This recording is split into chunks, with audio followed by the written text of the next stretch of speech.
Ok, laisse-moi te raconter une histoire. Retour en 2023, quand j'ai commencé à faire des vidéos dans la niche du développement personnel. Tout se passe bien, j'apprends petit à petit et surtout je charbonne, comme tu es censé le faire d'ailleurs quand tu commences dans un nouveau domaine. Je m'améliore petit à petit et tu sais, à mesure que tu te développes, tu fais des rencontres, soit par toi-même, soit de manière indirecte. Et en échangeant pour la toute première fois avec d'autres créateurs, j'entends toujours la même phrase, c'est oui, la niche du développement personnel elle est saturée. Alors concrètement, ça voulait dire quoi cette phrase? Concrètement, dans leur bouche, ça voulait dire laisse tomber, c'est impossible de percer et de créer une communauté. Il y a déjà trop de monde, c'est fastidieux et c'est irréaliste de se lancer là-dedans. Oui, en réalité, le subliminal est plutôt brutal. Alors moi, jeune petit con débordant de confiance en moi, et je dis pas ça parce que c'est mal, hein, bien au contraire, ça m'a beaucoup aidé, notamment à me construire et faire des bons choix qui me permettent d'être là aujourd'hui. Je me dis, nique toutes ces personnes qui me disent de changer de niche, et qui eux-mêmes changent de niche d'ailleurs. Je m'étais dit en fait, je suis tellement fort que même s'ils ont raison, je réussirai. Aujourd'hui, j'ai bien fait de faire ce choix parce que je fais beaucoup de vues. Je suis à 11K, bientôt 12K. D'ailleurs, récemment, j'ai vu sur la story de Wassim, c'est un de mes monteurs, que j'avais 20 000 abonnés cumulés. Je le savais même pas en fait, mais j'ai 20 000 abonnés sur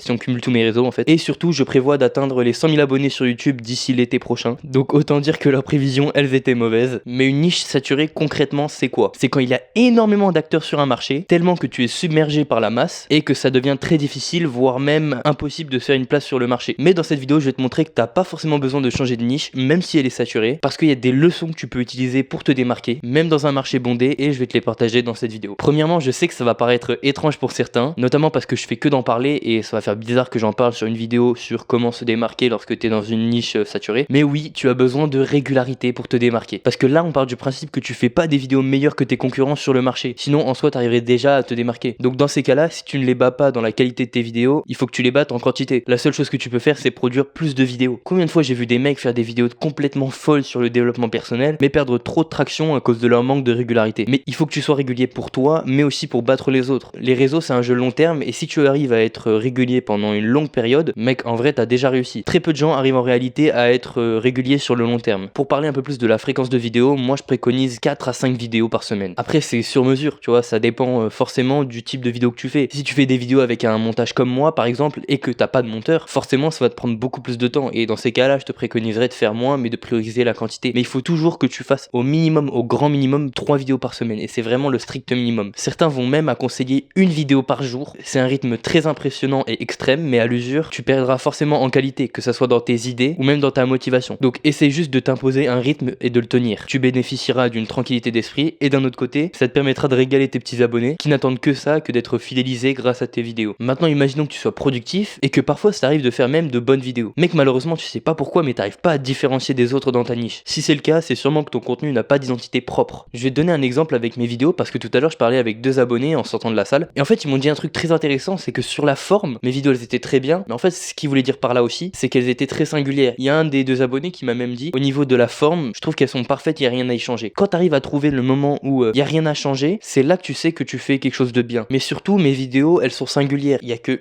un seul type de vidéo lié sur la Machina et j'ai vu personne d'autre reproduire mon style de montage, de changement de plan, tout ça. Si tu veux avoir une image de marque forte, tu dois avoir une identité forte. Apple, Coca-Cola, Netflix, ces grandes marques, elles ont leur propre identité. Elles ont tellement de pouvoir dans notre esprit qu'elles peuvent être ni confondues par leurs sous-marques, ni oubliées par les consommateurs. Et pour avoir une meilleure image de marque et pour que les gens te retiennent en tête, c'est très simple en réalité, il faut juste que tu aies une approche différente de la plupart des gens en fait. Alors je sais, c'est facile à dire et j'ai rien inventé en réalité, mais c'est parce que c'est vraiment aussi simple. Ça va te prendre du temps de trouver ton propre contenu, mais il faut que tu adoptes une approche audacieuse. Tu dois tester des choses et travailler ta DA en général pour qu'elles deviennent uniques, que ce soit en ayant tes propres visuels, avec une élocution particulière, un vocabulaire particulier, ou même des gimmicks, je sais pas, tu sais, les petits cris que les rappeurs peuvent pousser dans leur son. Un exemple d'approche audacieuse combinée à une DA bien rodée, ce serait l'exemple de ce mec, Barefoot Team. Barefoot Team, c'est un créateur dans la niche du porn food ou make food si tu veux, bref, en tout cas dans la cuisine, donc c'est un marché saturé, mais pourtant il a réussi à se démarquer en inventant sa propre approche. En fait, il partage ses recettes